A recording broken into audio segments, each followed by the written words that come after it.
Lá vamos nós! Bem-vindos de volta ao podcast Em Contas. Quem está chegando agora, saiba que aqui a gente descomplica toda essa história de finanças partidárias e prestação de contas eleitorais. Isso mesmo. E hoje vamos um pouquinho além. Relaxa, que continua tudo bem mastigadinho, sem termos técnicos mirabolantes. É conversa sobre um tema que, bom, afeta a nossa democracia. Chegamos ao segundo episódio da temporada 2023. Nossa série sobre julgamentos do TSE, prestações de contas de diretórios nacionais continua e hoje vamos falar sobre prazos, a importância da documentação correta e, claro, as consequências quando algo não está nos conformes. Exato. E o caso que a gente vai analisar hoje teve seu julgamento em 27 de fevereiro de 2023. Vamos mergulhar nos detalhes de uma prestação de contas anual do exercício financeiro de 2019 de um diretório nacional. É um caso, assim, bem rico em detalhes sobre como o Tribunal Superior Eleitoral, o TSE, avalia a comprovação dos gastos feitos com o fundo partidário.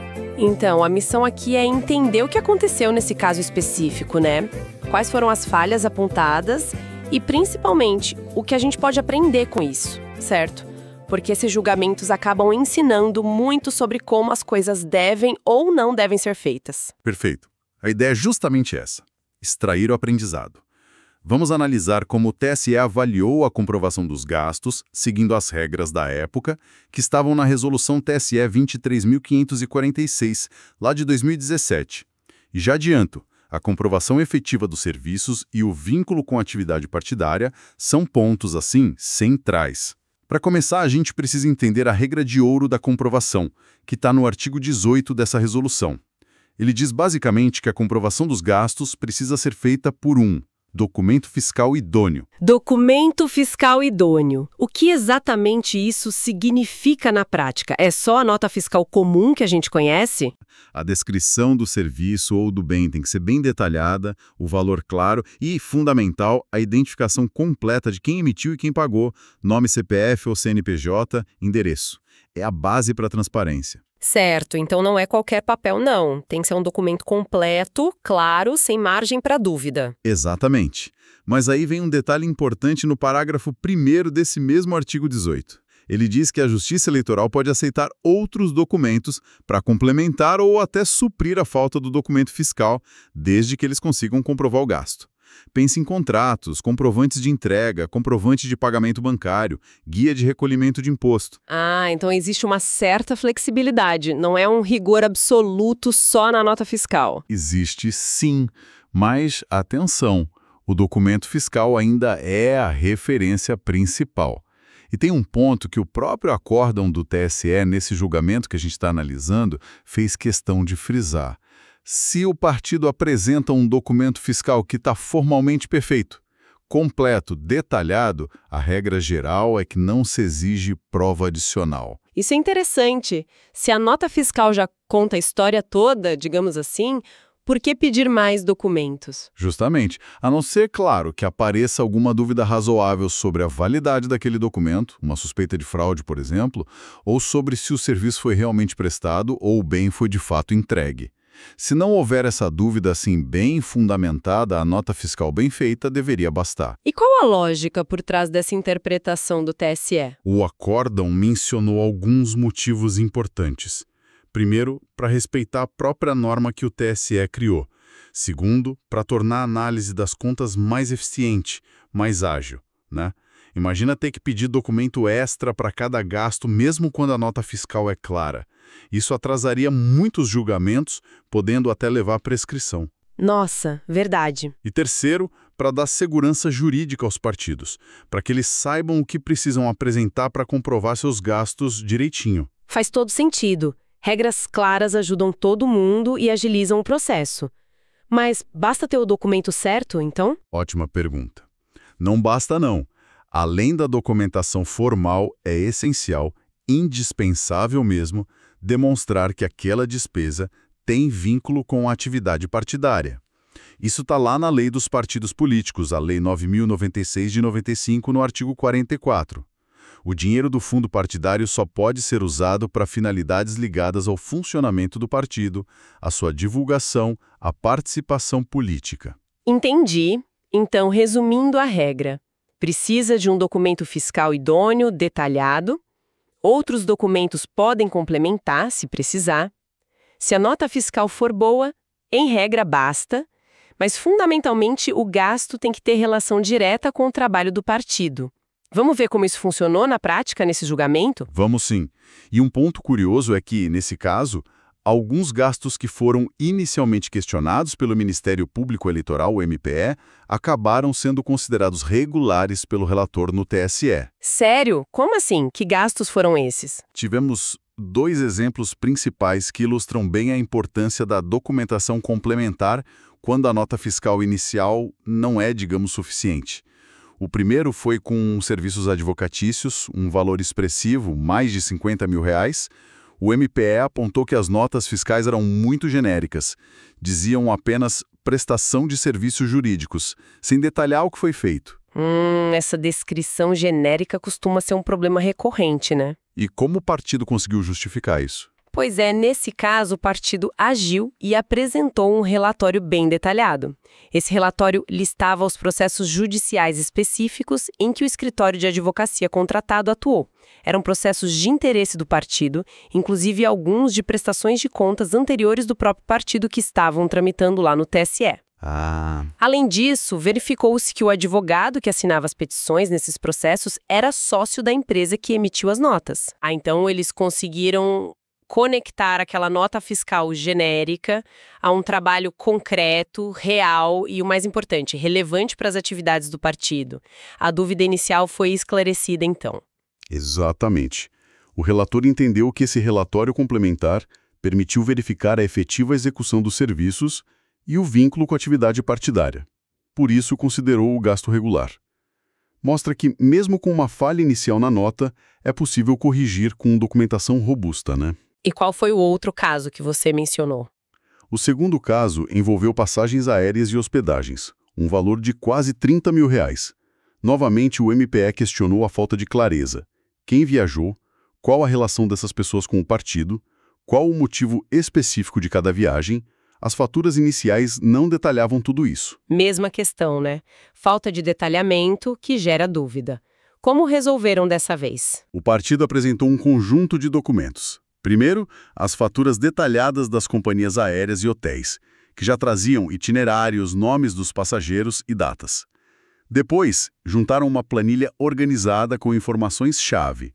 Nome do passageiro, qual a sua relação com o partido, dirigente, filiado, convidado, data da viagem, trecho percorrido e a justificativa para aquele deslocamento. Nossa! E, para fechar, apresentaram relatórios de atividades assinados pelos próprios viajantes, explicando o propósito da viagem, como, por exemplo, participar da Convenção Nacional do partido. Nossa, aí o partido se preparou bem.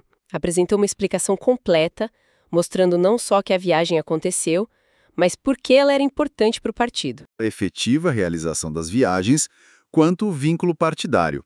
Por isso, esses gastos também foram considerados regulares. Que interessante! Esses 2 exemplos mostram que, mesmo quando a área técnica ou o Ministério Público levantam dúvidas, se o partido tiver organização e guardar documentos que expliquem bem o gasto e sua finalidade partidária, é possível reverter a situação. Reforça demais a importância de ter tudo documentado e poder justificar cada real gasto, né? Sem dúvida. É a chave para uma prestação de contas tranquila. Mas, como nem tudo são flores, nesse mesmo julgamento houve irregularidades que não puderam ser sanadas, digamos assim, e que foram mantidas pelo TSE. E essas irregularidades levaram à determinação de devolução de dinheiro aos cofres públicos. E qual foi o tamanho do problema? Quanto teve que ser devolvido? Olha, o total a ser devolvido ao erário foi de R$ 45.439,97. Esse valor representou 7,25% do total de recursos do fundo partidário que o Diretório Nacional recebeu naquele ano de 2019. Quase R$ 46 mil. É um valor considerável. Quais foram as falhas que levaram a essa devolução? O acórdão agrupou as irregularidades em algumas categorias para facilitar a análise. O primeiro grande grupo, e o maior em valor, somando mais de R$ 34 mil, foi classificado como insuficiência de documentação comprobatória. Insuficiência de documentação. O que entrou nesse grupo? Foram vários gastos pequenos ou... Foram vários gastos, sim, com problemas diferentes na comprovação. Por exemplo, houve uma despesa com o prestador de serviço autônomo no valor de R$ 8.550. O único documento apresentado foi um recibo de pagamento autônomo, o famoso RPA. Só que o RPA era extremamente genérico, dizia apenas Serviço de Atividade Partidária em Dedicação Exclusiva. E o pior de tudo, o recibo estava sem data e sem assinatura do prestador. Sem data e sem assinatura, aí fica muito difícil validar um documento desses, não é? Puxa vida. Fica praticamente impossível. A defesa do partido até tentou argumentar. Disse que a pessoa era um dirigente com dedicação exclusiva, apresentou uma certidão do sistema do TSE comprovando esse vínculo formal com o partido. Mas o relator não aceitou. Considerou o gasto irregular. Certo. Um recibo sem data e assinatura era inválido. E a certidão de vínculo, por si só, não prova que o serviço foi efetivamente prestado naquele mês específico. Faltou um contrato detalhando as obrigações, faltou um relatório de atividades. O relator usou a expressão evidente escassez de provas. Entendi. Fica a lição. Ter um cargo no partido não garante automaticamente que o pagamento é regular. Precisa provar o trabalho feito naquele período específico com documentos válidos. Qual outro caso de insuficiência de prova? Tivemos também despesas com assistência médica, cerca de R$ 1.600. O problema foi parecido. Notas fiscais muito genéricas, falando apenas em cobertura de custos de assistência médica. O ponto crucial aqui foi a falta de identificação dos beneficiários desse plano de saúde.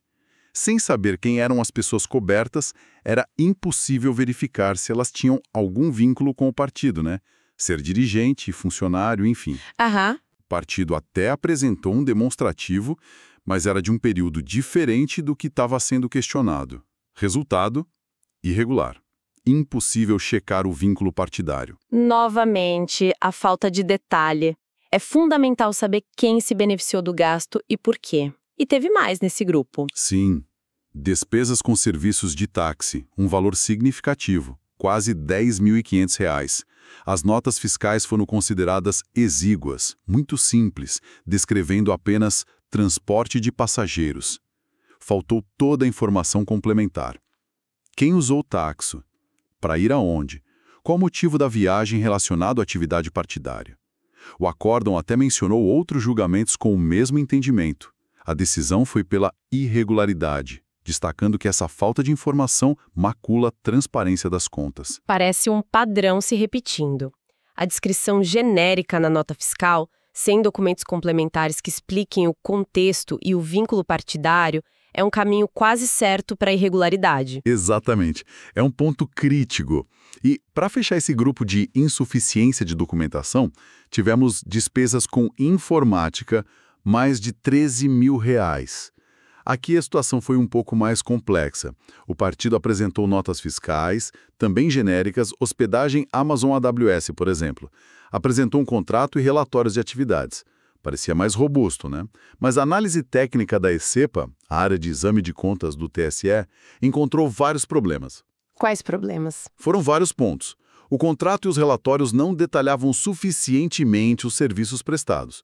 Um gráfico que o partido apresentou para ilustrar o uso era de um período anterior ao questionado. Um ponto que chamou muita atenção: as notas fiscais foram emitidas todas juntas numa data bem posterior aos meses a que se referiam os serviços, faltando o que se chama de contemporaneidade. O documento tem que ser da época do fato, né? Entendi, nossa. E, para completar, o partido não conseguiu explicar satisfatoriamente esses pontos nas suas alegações finais. Por tudo isso, o gasto foi considerado irregular. Os documentos apresentados não eram, assim, coerentes entre si para comprovar a despesa de forma clara. Nossa, nesse caso da informática, a questão da nota fiscal emitida muito depois do serviço pega bastante, né? Mostra que não basta ter o papel, ele tem que ser do momento certo. Além dessa insuficiência de documentos, teve outro tipo de irregularidade? Teve sim. Um segundo grupo foi classificado como aplicação irregular de recursos no valor de R$ 11.272,02. Aqui não foi um problema de falta de documento, mas de usar o dinheiro de forma proibida. E o que aconteceu nesse caso? O Diretório Nacional fez 2 repasses de dinheiro do fundo partidário para um diretório estadual. O problema é que esse diretório estadual estava com o direito de receber as cotas do fundo partidário suspenso pela Justiça Eleitoral na época.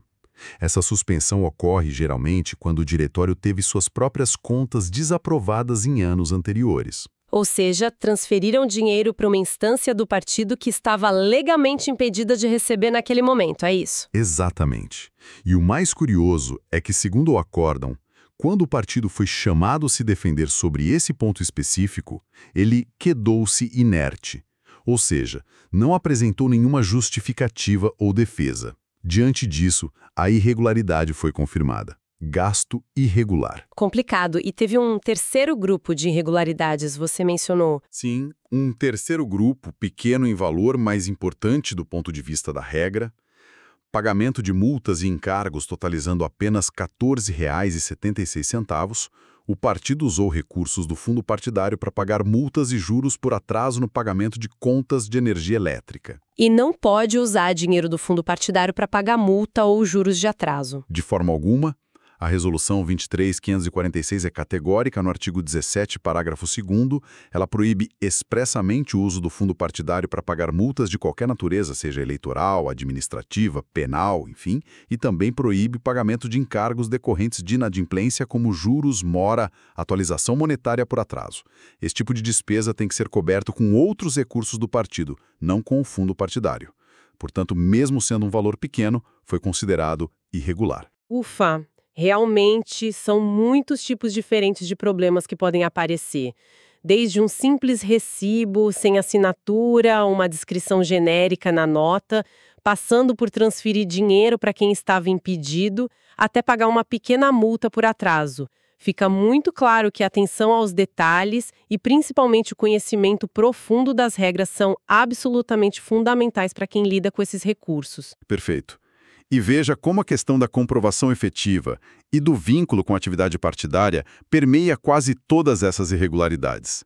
Não basta dizer que gastou, tem que provar como, quando, com quem e por que aquele gasto serviu ao partido.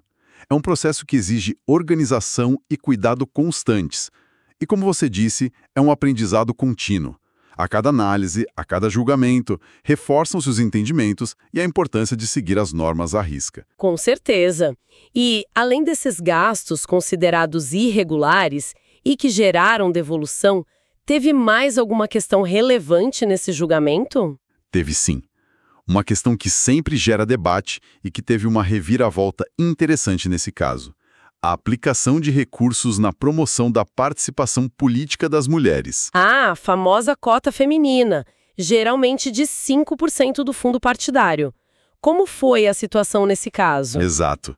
A regra geral obriga os partidos a destinar, no mínimo, 5% do fundo partidário recebido para criar e manter programas de incentivo à participação das mulheres na política.